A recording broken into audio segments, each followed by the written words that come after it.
So, welcome back. Today is a feedback round. I've got a return of one of my modules from one of the beta testers. And if you look at it from the outside, you see not one problem, but two problems. I mean, the first problem obviously is we have a chart space right here. But the other problem is, and I'm not sure if you can see it, but the module has actually become green. So when I saw this, I was at first thinking maybe there is algae growing on them or something, but then my beta tester told me something.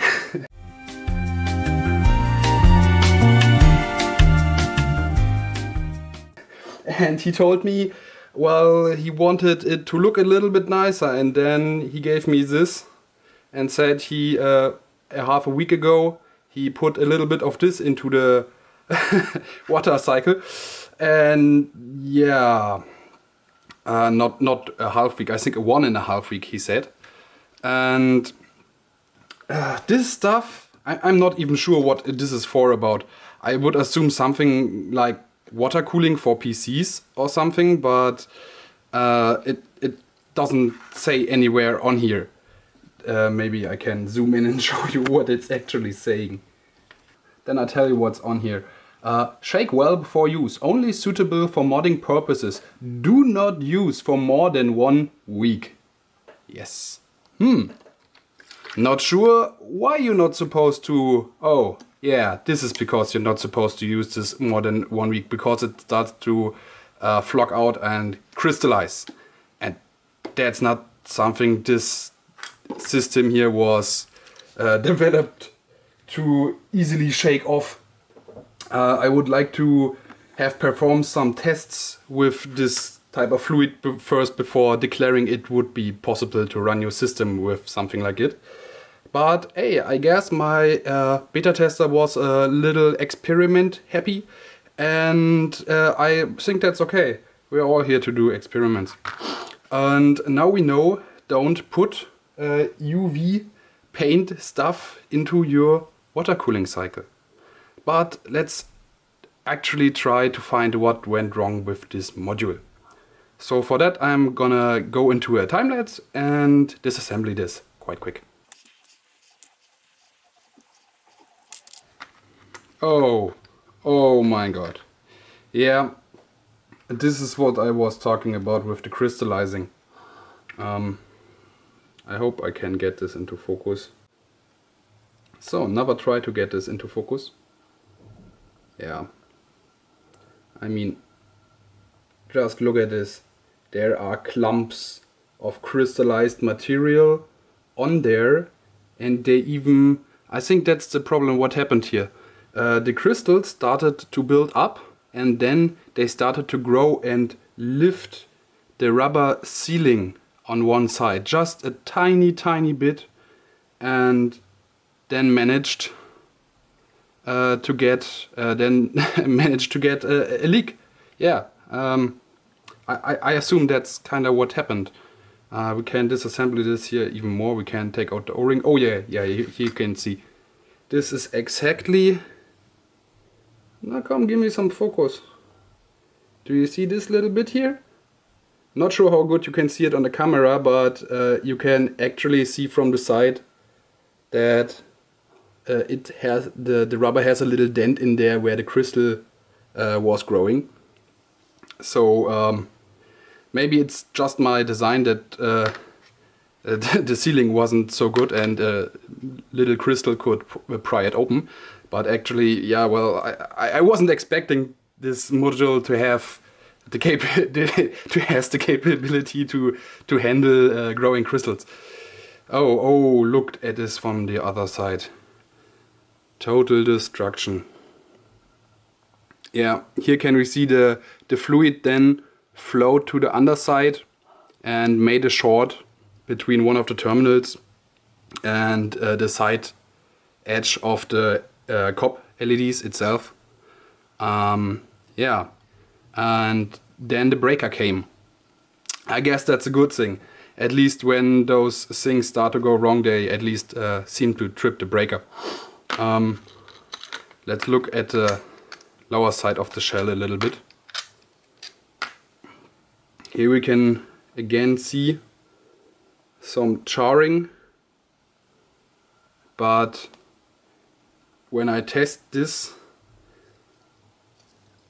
it still seems to have the same stability like when I printed it. It's a little bit deformed here, sure, but besides that, it's still going strong. I guess I could use this side of the shell again, but I'm not sure about this. Then we take a look at the upper side. We can also see a little bit of crystals forming on the inlets here. Yeah, and just the ugly green tint that is left after this stuff is gone. Well, to repair this module, I guess one would just only need a replacement LED and maybe another rubber sealing. And maybe next time don't put something like this in it.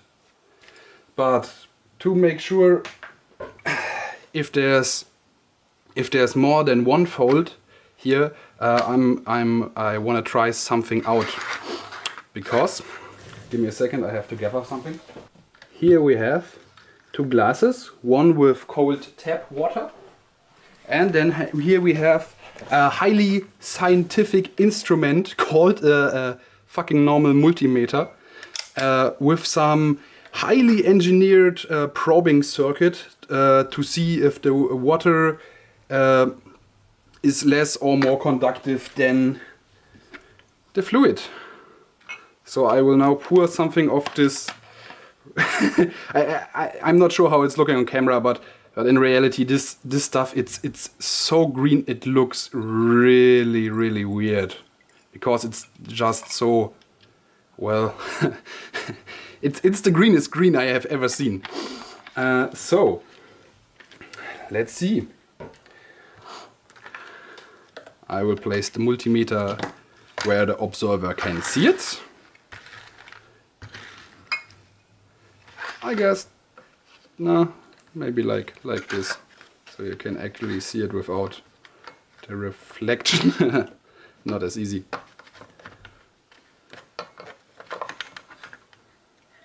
Like this. Okay, and now let's check the normal tap water first.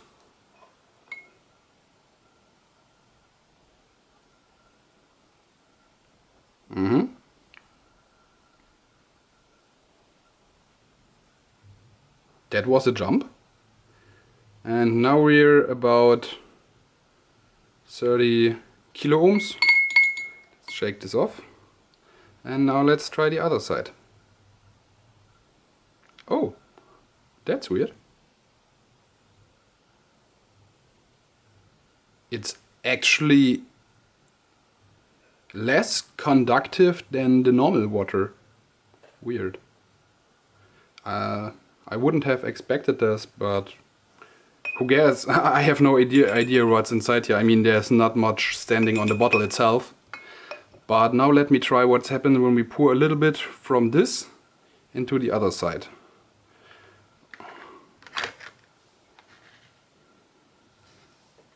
Maybe we can make this look a little bit cooler even.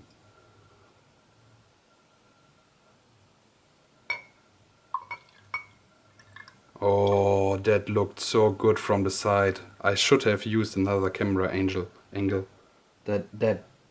Oh, this fluid, it's absolutely beautiful. I have no idea what I'm gonna do with the bottle I have now from this. It's also lighting up in UV, but I digress. I have to continue making my measurements here. So we try this. Then we see. We have to wait a little bit until the multimeter gets into its zone again, because it's not the newest anymore. Because when I remember right, we had like 40 kilo ohms back then. Ah, now we're back. Oh, it actually got more. That's That's weird. But I mean, that's also kind of nice if this stuff can function as an isolator. Didn't know that. I didn't know that about that. Yeah, I guess that was our little experiment for today. I maybe do a few more shots from the sides with this stuff, because it looks fucking amazing when you let it flow through there. And I guess that's it for today. See you next time.